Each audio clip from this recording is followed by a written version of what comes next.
What's up, guys? Thought I would get another video. I tell you, it's a little time consuming doing this. Probably gonna be more space in between videos, just posting every day. You know, I got a life when I get off work. You know, you got to go home and edit and download and upload and all that, and trying to do it every day. Which right now we're in that part of the year where we're doing most of our maintenances. We have, gosh, about 3,800 or so maintenance customers between commercial and residential. Service calls are kind of hit and miss. We've got a few on the schedule every day. That will change drastically once it gets hot and we'll be slammed. But I just want the guys to run their calls, get their hours. I'm not going to take anything off the schedule or move it for me to run just for the purposes of doing a video. We get busy, there'll be work, but the work has to come first. But anyway, this is one of our guys was at earlier. Turns out we replaced the furnace on this in the last couple of weeks, I think.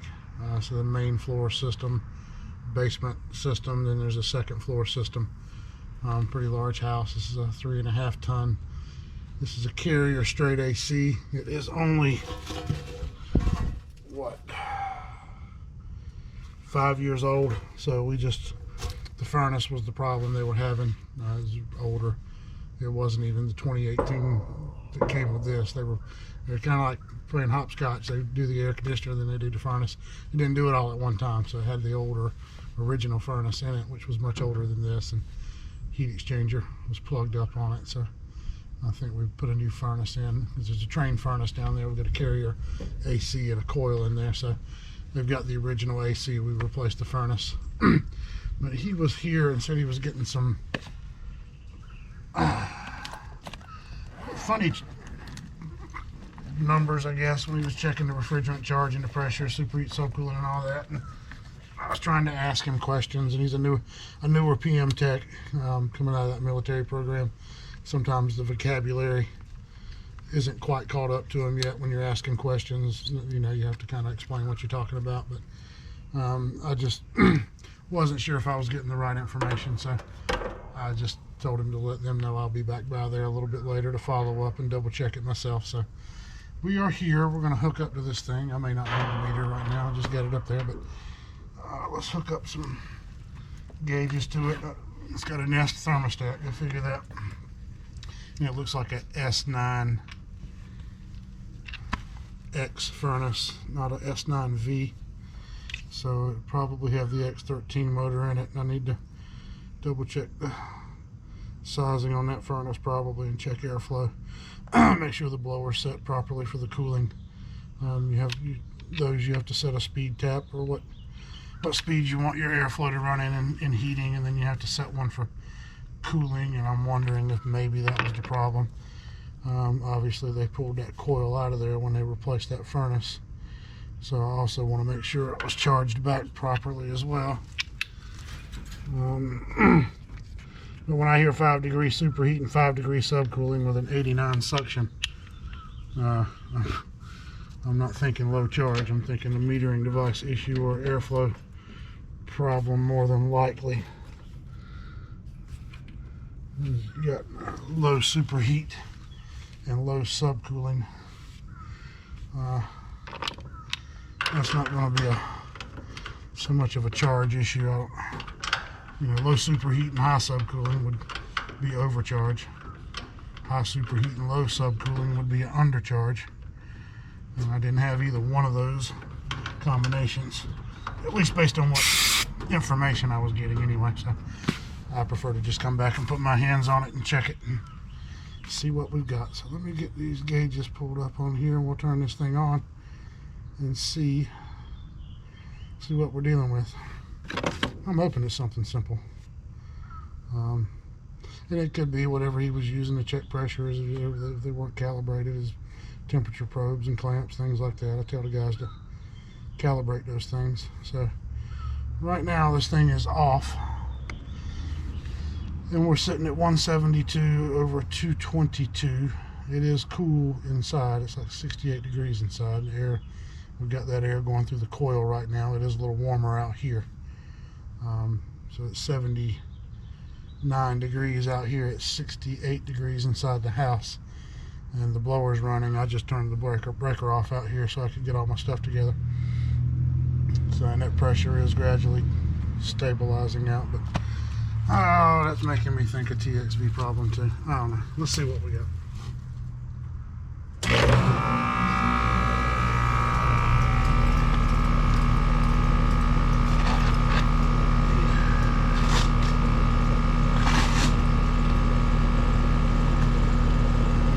Some temperature clamps on this thing.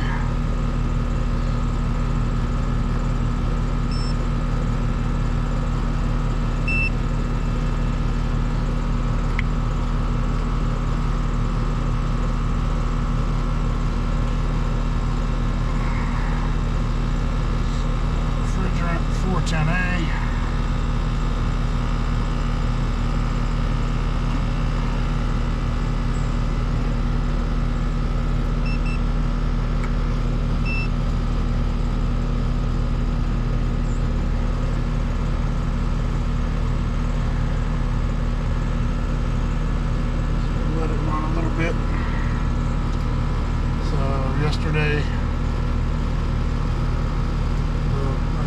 This morning when he was here earlier, about 2 hours ago, they were getting an 89 over a 195 with a 5-degree superheat and a 5-degree subcool. So we're gonna let this thing run a few minutes and see what we've got.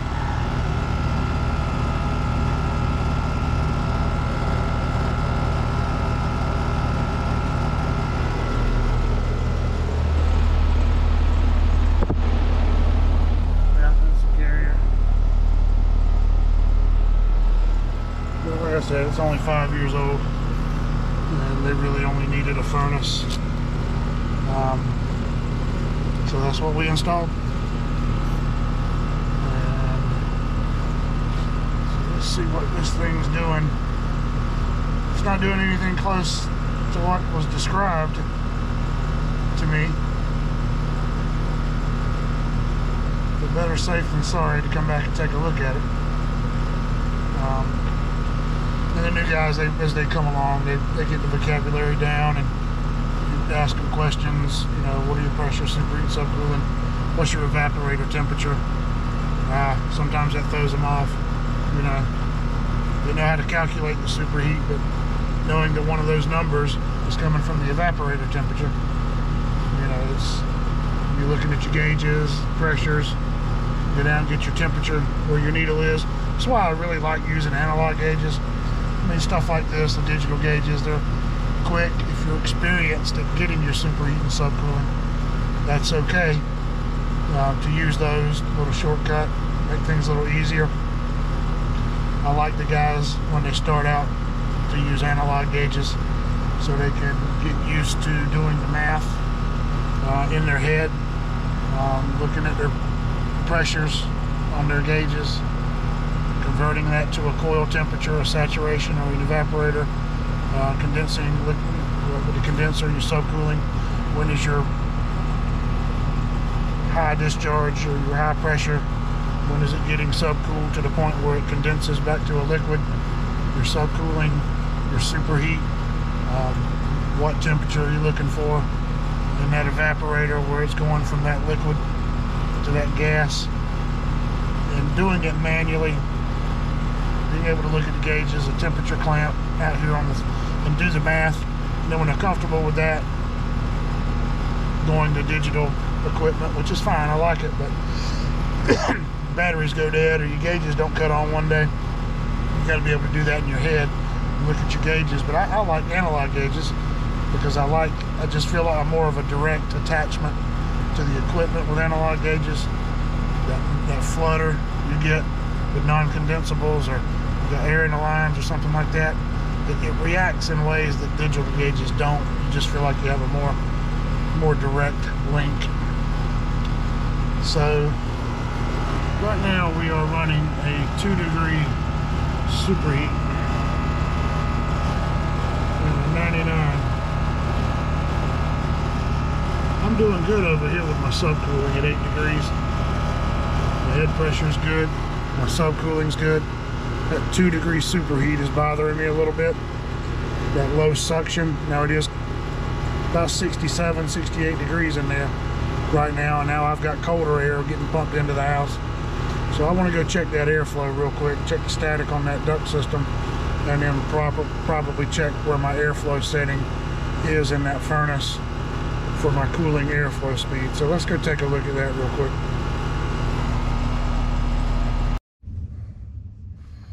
Alright, here we are at the furnace, and I'm already suspecting an airflow problem. Do you hear that?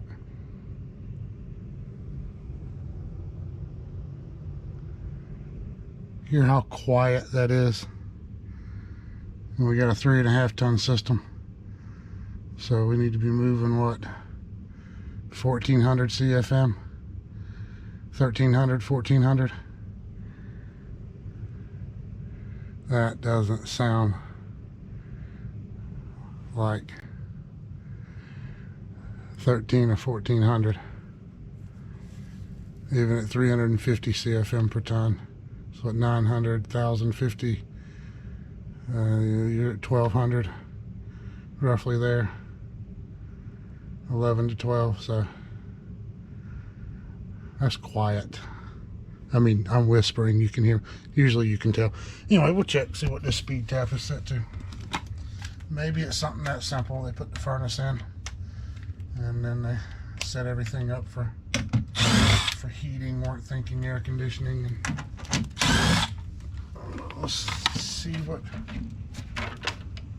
yeah, hear how quiet, oh Jesus, look. I do believe I was correct, gentlemen. Look at that.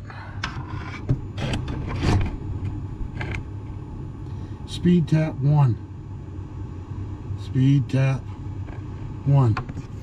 So we are running in our lowest blower speed with a 3.5 ton unit. So typically I would be expecting speed tap 4 with this. And I know there's 7 segment displays. I don't know if they come across clear on this unit. There we go. So speed tap 1. So to change your cooling speed, oh, you got the little button down here.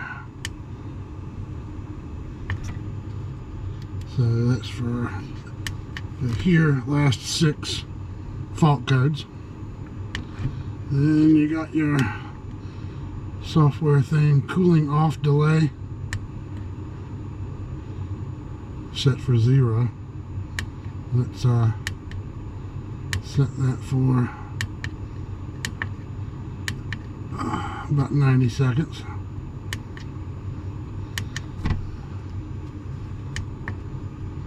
Outdoor unit size. Okay, well it's one compressor. That's staging.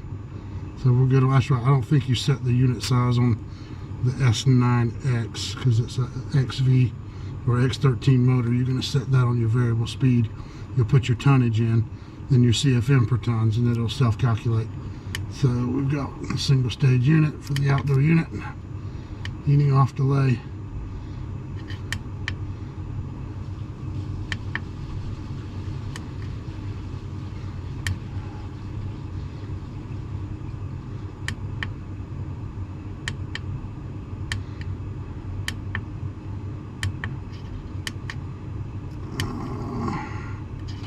Let me go.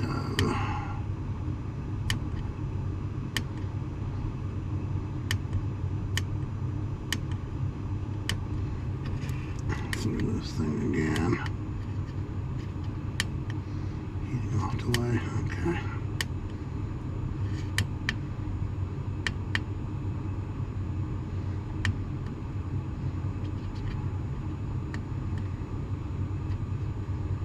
Continuous fan.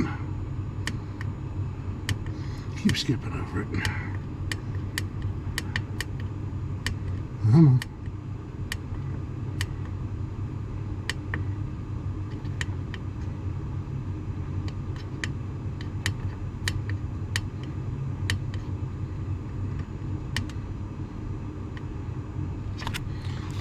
check something real quick. Should self adjust, I think, without having to cycle the power.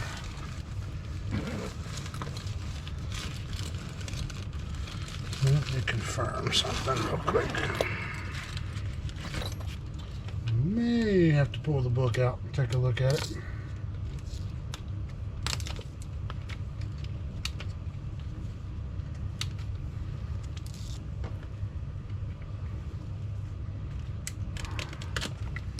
Just want to make sure I'm getting.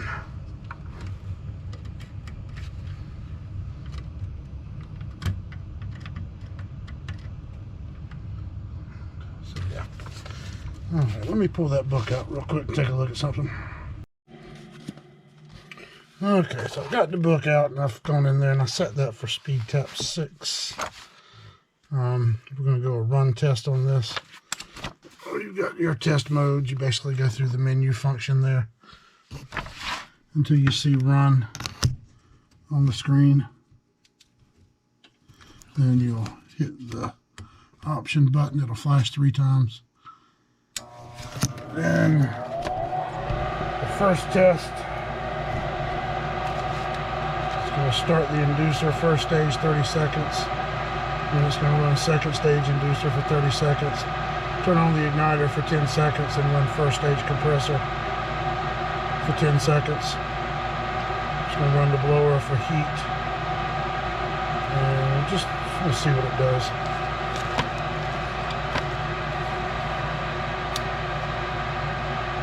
Running test 2, which is going to be second stage inducer for 30 seconds, but this is a single stage, so it went straight to the igniter test. So now it's going to run our airflow. Let's see how much louder that is. So the blower was not in the proper speed for cooling. It was in tap 1, looked like, and needed a lot more airflow, so that's going to explain why we had really low superheat. So I've got that set. We'll go back outside and check everything, but yeah, you got to go in this book based on your air conditioning, what you're doing for your cooling airflow, and you've got to set it for whatever speed tap you want that cooling blower to run in. And if it's set on the lowest setting and you've got a 3.5 ton unit, well, you're going to have low airflow, you're going to have low superheat and low suction pressure. So you got to make sure everything gets set up for what it's supposed to be running in. So anyway, I think that's going to take care of our problem, but we'll go back outside and check everything.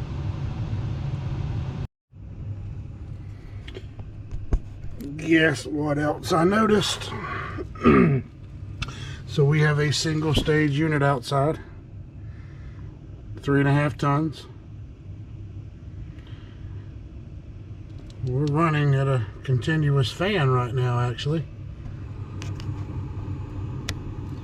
Speed tap 1, which we always know is minimum airflow with these trains. That's continuous fan. It's just circulating speed. We have the thermostat calling for cooling. The outdoor unit was coming on and running, but if you look right there, we are connected to Y2, not Y1, which means the furnace is set up for single stage and it's waiting for a call right there on Y1 before it's going to ramp up to cooling airflow. So let's make a wire change and see what happens. Pardon being upside down for a minute.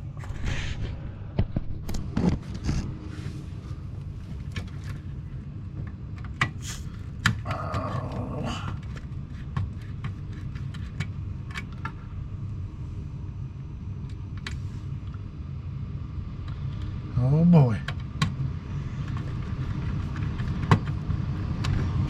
airflow ramping up. Now, we are in 7 out of 9. I'm going to turn that back to 6.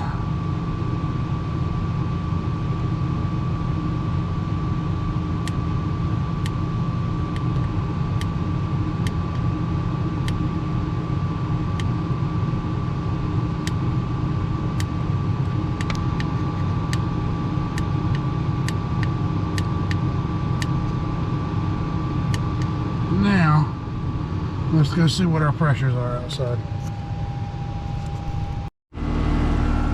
Alright guys, so our superheat's starting to come up now. Now we're at a 109 suction instead of 99. So that superheat's been working its way up from 1 since I turned it back on.